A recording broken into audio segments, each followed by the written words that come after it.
There's a lot of talk right now about Trevor Zegras and how some people like his personality and more NHL players need to show this personality.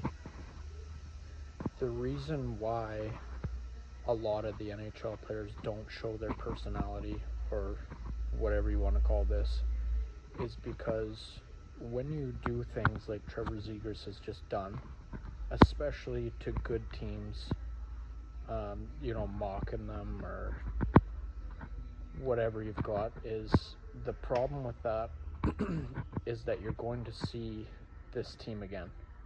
And when you see good teams again, especially in the playoffs, and you are doing what Zegras is doing, they're not only going to crush you, they're going to crush your team. Because things will not be forgotten. And good players, this is the extra juice that they need to come back at you harder than they normally would. I don't really understand Zegras either. His celebration, they're hanging up the phone because Anaheim hung up the phone on him. It was not him hanging up the phone. They didn't want him anymore. It's easy to show personality or act the way that Zegras is acting when things are going well. Things are going very well for him right now, but where was his personality when he was, basically getting buried and blamed for everything in Anaheim?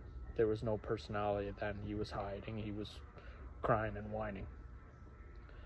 So, if you want more personality, that's great, but some of these guys aren't showing it because they don't want to be cocky. They don't want to give the other teams any extra juice. Even if it's not thrown towards them, the good players, when they see him in an important game in the playoffs, once it gets deeper in the playoffs, in the Stanley Cup Finals, you've been playing hockey for a long time. You are mentally and physically drained.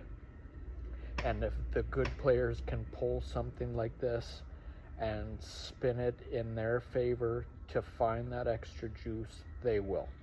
And this is the kind of thing that will propel them to winning the cup over, somebody that's showing this personality.